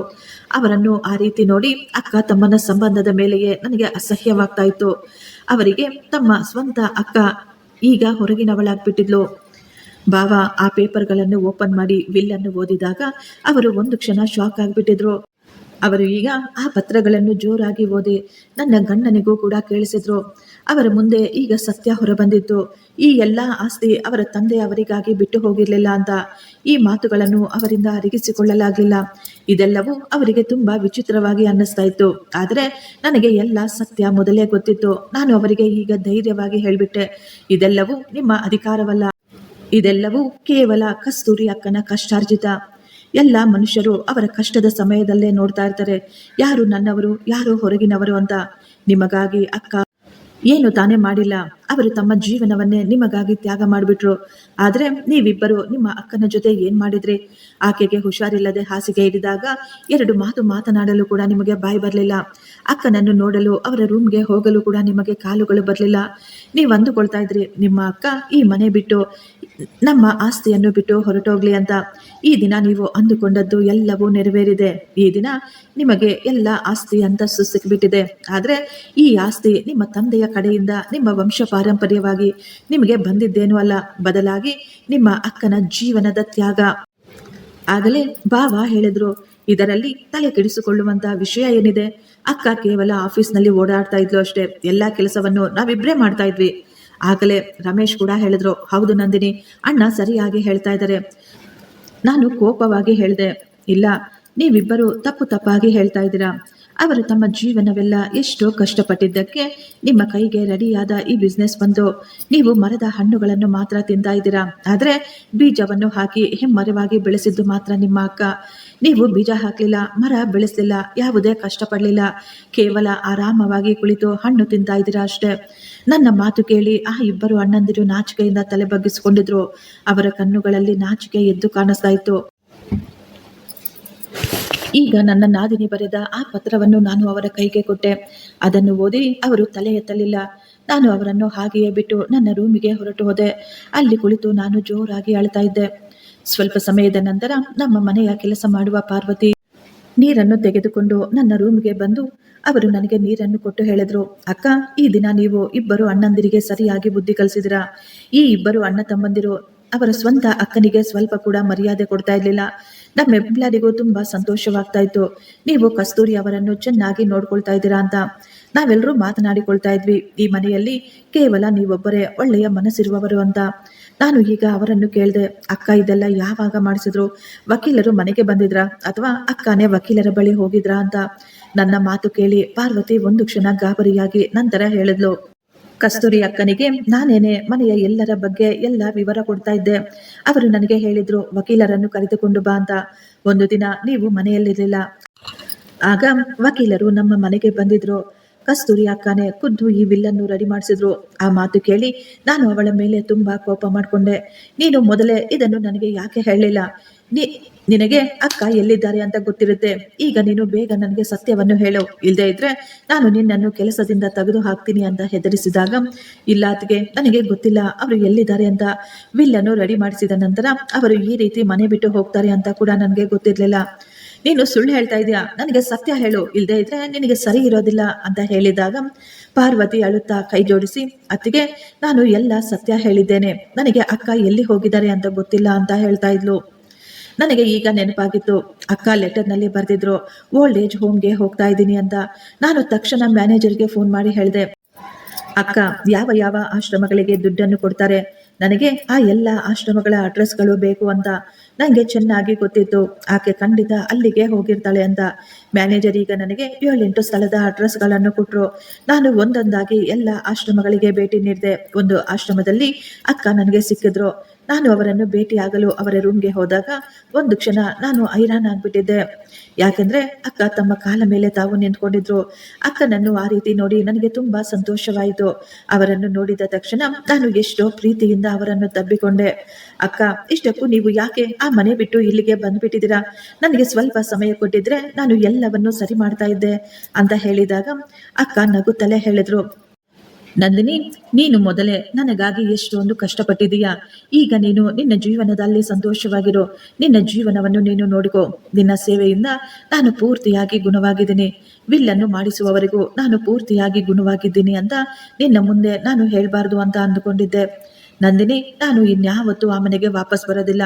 ನನ್ನ ಇಬ್ಬರು ತಮ್ಮಂದಿರಿಗಾಗಿ ನಾನು ನನ್ನ ಜೀವನವನ್ನೇ ತ್ಯಾಗ ಮಾಡಿದೆ. ಉಳಿದ ಜೀವನವನ್ನು ನಾನು ಈ ವಯಸ್ಸಾದವರಿಗಾಗಿ ಇವರ ಜೊತೆ ಕಲಿಯಬೇಕು ಅಂದ್ಕೊಳ್ತಾ ಇದ್ದೀನಿ. ನಾನು ನನ್ನ ಇಬ್ಬರ ತಮ್ಮಂದಿರನ್ನು ಯಾವತ್ತೋ ಕ್ಷಮಿಸಿಬಿಟ್ಟಿದ್ದೀನಿ. ನೀನು ಇನ್ನು ಯಾವತ್ತೂ ಇಲ್ಲಿಗೆ ಬರಬೇಡ. ನೀವು ನಿಮ್ಮ ಜೀವನದಲ್ಲಿ ಸಂತೋಷವಾಗಿರಿ. ನಿಮ್ಮ ಜೀವನವನ್ನು ನೀವು ಆರಾಮವಾಗಿ ಮುಂದುವರಿಸಿ. ಜೀವನದಲ್ಲಿ ಯಾವತ್ತಾದರೂ ನನ್ನ ತಮ್ಮಂದಿರಿಗೆ ನನ್ನ ಕ್ಷಮಾಪಣೆ ಬೇಕು ಅಂತ ಬಯಸಿದ್ರೆ ನೀನು ಅವರಿಗೆ ಹೇಳು. ನಿಮ್ಮ ಅಕ್ಕ ಆಗಿ ಆಕೆ ನಿಮ್ಮನ್ನು ಕ್ಷಮಿಸಲಿಲ್ಲ, ನಿಮ್ಮ ತಾಯಿಯಾಗಿ ಆಕೆ ನಿಮ್ಮನ್ನು ಕ್ಷಮಿಸಿದ್ದಾಳೆ ಅಂತ. ಅಕ್ಕ ನನ್ನ ಯಾವ ಮಾತನ್ನು ಕೇಳದೆ ನನ್ನನ್ನು ಅಲ್ಲಿಂದ ಕಳಿಸ್ಬಿಟ್ರು. ನಾನು ಈಗ ಸೈಲೆಂಟ್ ಆಗಿ ತಲೆ ಬಗ್ಗಿಸಿಕೊಂಡು ಅಲ್ಲಿಂದ ಮನೆಗೆ ವಾಪಸ್ ಬಂದ್ಬಿಟ್ಟಿದ್ದೆ. ಸುಧಾ ಅಕ್ಕ ಯಾವಾಗಲೂ ಇದ್ದ ಹಾಗೆಯೇ ಈಗಲೂ ಅವರು ತಮ್ಮ ಜೀವನದಲ್ಲಿ ತುಂಬಾ ವ್ಯಸ್ತವಾಗಿದ್ರು. ನನ್ನ ಗಂಡ ಮತ್ತು ಭಾವ ಅವರ ಬಿಸ್ನೆಸ್ನಲ್ಲಿ ತುಂಬಾ ಬ್ಯುಸಿ ಆಗ್ಬಿಟ್ಟಿದ್ರು. ತಮ್ಮ ಅಕ್ಕ ಮನೆ ಬಿಟ್ಟು ಹೋಗಿರುವುದಕ್ಕೆ ಅವರು ಕೆಲವು ಕ್ಷಣ ನಾಚಿಕೆ ಪಟ್ಟಿದ್ರು ಅಷ್ಟೇ. ಆದರೆ ಆಸ್ತಿ ಅವರ ಹೆಸರಿಗೆ ಬಂದ ಸಂತೋಷ ಅವರಲ್ಲಿ ತುಂಬಾ ಹೆಚ್ಚಾಗಿತ್ತು. ನಿಧಾನವಾಗಿ ಸಮಯ ಕಳೀತಾ ಇತ್ತು. ನಾನು ಇನ್ಯಾವತ್ತೂ ಕಸ್ತೂರಿ ಅಕ್ಕನನ್ನು ಭೇಟಿಯಾಗಲು ಹೋಗ್ಲೇ ಇಲ್ಲ. ಒಂದು ದಿನ ನನ್ನ ಗಂಡನಿಗೆ ಒಂದು ದೊಡ್ಡ ಆಕ್ಸಿಡೆಂಟ್ ನಡೀತು. ಡಾಕ್ಟರ್ ಕೂಡ ಹೇಳ್ಬಿಟ್ರು, ಇವರು ಇನ್ಯಾವತ್ತೂ ತಂದೆಯಾಗೋದಿಲ್ಲ ಅಂತ. ಆಸ್ತಿ ನಮ್ಮ ಭಾವನ ಹೆಸರಿಗೆ ಬಂದ್ರು. ಅಕ್ಕನಿಗೆ ಈಗ ಭಾವನ ಜೊತೆಯಲ್ಲಿರಲು ಇಷ್ಟವಾಗ್ತಾ ಇರಲಿಲ್ಲ. ಅವರು ತಮ್ಮ ಗಂಡನಿಗೆ ವಿಚ್ಛೇದನವನ್ನು ಕೊಟ್ಟು ಇನ್ನೊಬ್ಬ ವ್ಯಕ್ತಿಯ ಜೊತೆ ಮದುವೆ ಮಾಡಿಕೊಂಡ್ರು. ಅಕ್ಕ ಸುಮ್ಮನೆ ಕುಳಿತುಕೊಂಡಿರ್ತಾಳೆ. ನಾವೇ ಎಲ್ಲ ಕೆಲಸವನ್ನು ಮಾಡುತ್ತಿದ್ದೇವೆ ಅಂತ ಜಂಬ ಕೊಚ್ಚಿಕೊಂಡಿದ್ದ ಈ ಇಬ್ಬರು ಅಣ್ಣ ತಮ್ಮಂದಿರ ಕೈಯಲ್ಲಿ ಈ ಬಿಸ್ನೆಸ್ ಅನ್ನು ಸರಿಯಾಗಿ ನಡೆಸಲಾಗದೆ ವ್ಯಾಪಾರ ನಷ್ಟದ ಪಾಲಾಗಿತ್ತು. ನಾನು ಇದೆಲ್ಲವನ್ನು ನನ್ನ ಕಣ್ಣಾರೆ ನೋಡ್ತಾ ಇದ್ದೆ. ಆದರೆ ನಾನು ಯಾರಿಗೂ ಏನನ್ನೂ ಹೇಳಲಿಲ್ಲ. ನನ್ನ ಭಾವ ಈಗ ಕೆಟ್ಟ ಸಹವಾಸದಲ್ಲಿ ಬಿದ್ದುಬಿಟ್ಟಿದ್ರು. ಹೆಂಡತಿ ಹೋದ ನಂತರ ಅವರು ಯಾವಾಗಲೂ ನಶೆಯಲ್ಲೇ ಮುಳುಗಿರ್ತಾರೆ. ನನ್ನ ಗಂಡನಿಗೆ ಜೀವನದಲ್ಲಿ ಎಲ್ಲವೂ ಇತ್ತು. ಆಸ್ತಿ, ಅಂತಸ್ತು, ಸುಖ ಎಲ್ಲ ಇದ್ರೂ ಆ ದೇವರು ಅವರಿಗೆ ಆ ಒಂದು ದೊಡ್ಡ ಲೋಪವನ್ನೇ ಕೊಟ್ಟಿದ್ದ. ಸಮಯ ಕಳೆಯುತ್ತಾ ಅವರಿಗೆ ನನಗೂ ಕೂಡ ಮಕ್ಕಳು ಇರಬೇಕಾಗಿತ್ತು ಅನ್ನುವ ಆಸೆ ಹುಟ್ಟುಕೊಂಡಿತ್ತು. ಅವರು ಯಾವಾಗಲೂ ಹೇಳ್ತಾ ಇದ್ರು, ನನಗೂ ನನ್ನ ಒಂದು ಪರಿವಾರ ಬೇಕು, ನನಗೂ ಕೂಡ ಮಕ್ಕಳು ಬೇಕು ಅಂತ. ನಾನೇನು ಮಾಡಲಿ ನಂದಿನಿ, ನನ್ನಿಂದ ಈ ಯಾವ ಸಂತೋಷ ಕೂಡ ನಿನಗೆ ಕೊಡಲಾಗುವುದಿಲ್ಲ. ನಾನು ಈ ಜನ್ಮದಲ್ಲಿ ಅಂತೂ ತಂದೆ ಆಗೋದಿಲ್ಲ ಅಂತ ಹೇಳ್ತಾ ಕಣ್ಣೀರು ಹಾಕ್ತಾ ಇದ್ರು. ನಾನು ಎಷ್ಟೋ ಧೈರ್ಯವಾಗಿ ನನ್ನ ಗಂಡನನ್ನೇ ನೋಡುತ್ತಾ ಹೇಳಿದೆ, ಆ ದೇವರು ನಿಮ್ಮ ಜೊತೆ ಸರಿಯಾಗಿ ಮಾಡಿದ್ದಾರೆ. ನಿಮಗೆ ಸಂಬಂಧಗಳ ಬೆಲೆ ಇರಲಿಲ್ಲ. ತಂದೆ ತಾಯಿ ಇಲ್ಲದ ನಿಮ್ಮನ್ನು ತಾಯಿಯಾಗಿ ಬೆಳೆಸಿದ ಅಕ್ಕನನ್ನು ನೀವು ಸ್ವಲ್ಪ ಕೂಡ ಗೌರವಿಸಲಿಲ್ಲ. ನಂಗನ್ಸುತ್ತೆ ನೀವು ನಿಮ್ಮ ಅಕ್ಕನ ಜೊತೆ ಮಾಡಿದ್ದನ್ನು ನೋಡಿ ಮಕ್ಕಳು ಕೂಡ ನಿಮ್ಮ ಜೊತೆ ಅದೇ ರೀತಿ ಮಾಡಬಾರ್ದು ಅಂತ ಆ ದೇವರು ನಿಮಗೆ ಮಕ್ಕಳನ್ನು ಕೊಟ್ಟಿಲ್ಲ ಅಂತ ಹೇಳಿದೆ. ನನ್ನ ಮಾತು ಕೇಳಿ ಆ ದಿನ ಅವರು ಸೈಲೆಂಟ್ ಆಗಿ ತಲೆ ಬಗ್ಗಿಸಿಕೊಂಡಿದ್ರು. ಸಮಯ ಕಳೆಯುತ್ತಿದ್ದ ಹಾಗೆ ಅವರ ಮನಸ್ಸಿನಲ್ಲಿ ತನ್ನ ಅಕ್ಕನಿಗೆ ಅವರು ಮಾಡಿದ ಅನ್ಯಾಯಕ್ಕೆ ಪಶ್ಚಾತ್ತಾಪ ಉಂಟಾಗ್ತಾ ಇತ್ತು. ಅವರು ಒಂದು ದಿನ ನನ್ನನ್ನು ಕೇಳಿದ್ರು, ಇದೆಲ್ಲವೂ ನಿನಗೆ ಮೊದಲೇ ಗೊತ್ತಿತ್ತಾ ಅಂತ. ಹೌದು, ಇದೆಲ್ಲ ನನಗೆ ಮೊದಲೇ ಗೊತ್ತಿತ್ತು. ಆದರೆ ನಾನು ಯಾವತ್ತೂ ನಿಮಗೆ ಏನೂ ಹೇಳಲಿಲ್ಲ. ಅಕ್ಕ ನನಗೆ ಯಾವಾಗಲೂ ಹೇಳ್ತಾ ಇದ್ರು, ದೇವರು ಒಳ್ಳೆಯವರಿಗೆ ಖಂಡಿತ ಒಳ್ಳೆಯದು ಮಾಡೇ ಮಾಡ್ತಾರೆ, ಕೆಟ್ಟವರಿಗೆ ಅವರ ಪಾಪಗಳಿಗೆ ಸರಿಯಾದ ಶಿಕ್ಷೆಯನ್ನು ಈ ಜೀವನದಲ್ಲೇ ಅವರಿಗೆ ಕೊಡ್ತಾರೆ ಅಂತ. ಈ ದಿನ ನೀವು ನಿಮ್ಮ ಪಾಪಗಳಿಗೆ ಶಿಕ್ಷೆಯನ್ನು ಅನುಭವಿಸ್ತಾ ಇದ್ದೀರಾ ಅಂತ ಹೇಳಿದಾಗ ನನ್ನ ಗಂಡ ಅಲ್ಲೇ ನೆಲದ ಮೇಲೆ ಕುಳಿತು ಜೋರಾಗಿ ಅಳಲು ಶುರು ಮಾಡಿದ್ರು. ನಂದಿನಿ, ನೀನು ಸತ್ಯ ಹೇಳ್ತಾ ಇದೀಯಾ? ಆಗ ನಿನ್ನ ಮಾತುಗಳು ನನಗೆ ಅರ್ಥವಾಗಲಿಲ್ಲ. ಈ ದುಡ್ಡಿನ ಅಹಂಕಾರದಲ್ಲಿ ನನಗೆ ಏನೂ ಕಾಣಿಸ್ಲಿಲ್ಲ. ದುಡ್ಡಿಗಿಂತಲೂ ಸಂಬಂಧಗಳೇ ಮುಖ್ಯ ಅಂತ ನಾನು ಯಾವತ್ತೂ ಅಂದುಕೊಳ್ಳಲಿಲ್ಲ. ನಿನಗೆ ಗೊತ್ತಾ ಅಕ್ಕ ಎಲ್ಲಿದ್ದಾರೆ ಅಂತ? ನಾನು ಅಕ್ಕನನ್ನು ಭೇಟಿ ಆಗಬೇಕು ಅಂತ ಕೇಳಿದಾಗ ನಾನು ಹೇಳಿದೆ, ನೀವು ಅಂದುಕೊಳ್ಳಿ ನಿಮ್ಮ ಅಕ್ಕ ಈ ಲೋಕದಲ್ಲಿ ಇಲ್ಲ ಅಂತ. ಯಾಕೆಂದ್ರೆ ಅವರು ಹುಷಾರಿಲ್ಲದೆ ಹಾಸಿಗೆ ಹಿಡಿದಾಗ ನೀವಂತೂ ಒಂದೇ ಒಂದು ಬಾರಿ ಕೂಡ ಆಕೆಯನ್ನು ನೋಡಲಿಲ್ಲ. ನನ್ನ ಗಂಡ ಈಗ ನನ್ನ ಕಾಲನ್ನು ಹಿಡಿದುಕೊಂಡು ಕೇಳ್ಕೊಳ್ತಾ ಇದ್ರು, ದಯವಿಟ್ಟು ಆ ರೀತಿ ಹೇಳ್ಬೇಡ. ನಾನು ಮಾಡಿದ ತಪ್ಪಿನ ಅರಿವು ನನಗಾಗಿದೆ. ನನ್ನನ್ನು ಕ್ಷಮಿಸಿಬಿಡು. ನಾನು ನನ್ನ ಅಕ್ಕನ ಕಾಲಿಗೆ ಬಿದ್ದು ಕ್ಷಮಾಪಣೆ ಕೇಳಬೇಕು ಅಂದುಕೊಳ್ತಾ ಇದ್ದೀನಿ. ನನ್ನ ಗಂಡ ಇತ್ತೀಚೆಗೆ ಪ್ರತಿದಿನ ನನ್ನನ್ನು ಕೇಳ್ಕೊಳ್ತಾ ಇದ್ರು, ನನ್ನ ಅಕ್ಕ ಎಲ್ಲಿದ್ದಾರೆ ಹೇಳು ಅಂತ. ನನಗೆ ಚೆನ್ನಾಗಿ ಗೊತ್ತು ಅಕ್ಕ ಎಲ್ಲಿದ್ದಾರೋ, ಆದರೆ ಅವರು ಅಲ್ಲಿ ತುಂಬಾ ಸಂತೋಷವಾಗಿದ್ದಾರೆ ಅಂತ. ಆದರೆ ಈಗ ನನ್ನ ಗಂಡನ ಪರಿಸ್ಥಿತಿಯನ್ನು ನೋಡಿ ಬೇರೆ ದಾರಿ ಇಲ್ಲದೆ ನಾನು ನನ್ನ ಗಂಡನನ್ನು ನನ್ನ ನಾದಿನಿಯ ಬಳಿ ಕರೆದುಕೊಂಡು ಹೋದೆ. ರಮೇಶ್ ತನ್ನ ಅಕ್ಕನನ್ನು ತಬ್ಬಿಕೊಂಡು ಜೋರಾಗಿ ಅಳ್ತಾ ಇದ್ರು. ಅವರು ತಮ್ಮ ಅಕ್ಕನ ಕಾಲಿಗೆ ಬಿದ್ದು ಕ್ಷಮಾಪಣೆ ಕೂಡ ಕೇಳ್ಕೊಂಡಿದ್ರು. ನಮ್ಮ ನಾದಿನಿ ಮೊದಲೇ ಅವರನ್ನು ಕ್ಷಮಿಸಿ ಬಿಟ್ಟಿದ್ರು. ಆದರೆ ಅವರು ಮನೆಗೆ ವಾಪಸ್ ಬರಲು ಮಾತ್ರ ಒಪ್ಪಿಕೊಳ್ಳಲಿಲ್ಲ. ನಾನು ಯಾವತ್ತೂ ಆ ಮನೆಗೆ ವಾಪಸ್ ಬರೋದಿಲ್ಲ. ಆ ಮನೆ ನಂದಲ್ಲ, ಅದು ಕೇವಲ ನಿಮ್ಮ ಮನೆ. ನಾನು ಇದೆಲ್ಲವನ್ನು ಕೇವಲ ನಿಮಗಾಗಿ ಮಾತ್ರ ಮಾಡಿದೆ. ಈ ದಿನ ಆ ಮನೆಯನ್ನು ಕೂಡ ನಾನು ನಿಮಗಾಗಿ ಕೊಟ್ಬಿಟ್ಟಿದ್ದೀನಿ. ನನಗೆ ಏನೂ ಬೇಕಾಗಿಲ್ಲ. ನನಗೆ ಕೇವಲ ನನ್ನ ತಮ್ಮಂದಿರು ಸಂತೋಷವಾಗಿ ಇರೋದು ಬೇಕು ಅಂತ ಹೇಳ್ತಾ ಇದ್ರು. ಆ ದಿನ ಕಸ್ತೂರಿ ಅಕ್ಕ ನಮ್ಮ ಜೊತೆಯಂತೂ ಬರಲಿಲ್ಲ. ಆದರೆ ನನ್ನ ಗಂಡನ ಮನಸ್ಸಿನಲ್ಲಿ ತುಂಬಿದ್ದ ಅಹಂಕಾರ, ತನ್ನ ಅಕ್ಕನ ಮೇಲೆ ತುಂಬಿದ್ದ ದ್ವೇಷ ಎಲ್ಲವೂ ಹೊರಟು ಹೋಗಿತ್ತು. ತಮ್ಮ ಅಕ್ಕನನ್ನು ಮನೆಗೆ ಕರೆದುಕೊಂಡು ಬರಲು ಆಗದಿದ್ರು ಇತ್ತೀಚೆಗೆ ಅವರು ಆಗಾಗ ತಮ್ಮ ಅಕ್ಕನನ್ನು ಭೇಟಿಯಾಗಲು ಅಲ್ಲಿಗೆ ಹೋಗ್ತಾ ಇದ್ರು. ಭಾವನಿಗೂ ಕೂಡ ತಾವು ಮಾಡಿದ ತಪ್ಪಿನ ಅರಿವಾಗಿತ್ತು. ಅವರು ಕೂಡ ತಮ್ಮ ಅಕ್ಕನ ಕಾಲಿಗೆ ಬಿದ್ದು ಕ್ಷಮಾಪಣೆ ಕೇಳಿಕೊಂಡಿದ್ರು. ಅಕ್ಕ ಆಶ್ರಮದಲ್ಲೇ ಇದ್ರು, ಕಂಪನಿಯನ್ನು ಸಂಭಾಳಿಸಿದ್ರು. ತಮ್ಮ ತಮ್ಮಂದಿರಿಗಾಗಿ ಕಂಪನಿಯನ್ನು ನಡೆಸಲು ಸಹಾಯ ಮಾಡ್ತಾ ಇದ್ರು. ಫ್ರೆಂಡ್ಸ್, ಈ ಸ್ಟೋರಿ ನಿಮಗಿಷ್ಟವಾಗಿದ್ರೆ ಒಂದು ಲೈಕ್ ಮಾಡಿ ಮತ್ತು ನಮ್ಮ ಚಾನಲ್ ಅನ್ನು ಸಬ್ಸ್ಕ್ರೈಬ್ ಮಾಡಿಕೊಳ್ಳಿ. ಥ್ಯಾಂಕ್ ಯು, ಧನ್ಯವಾದಗಳು.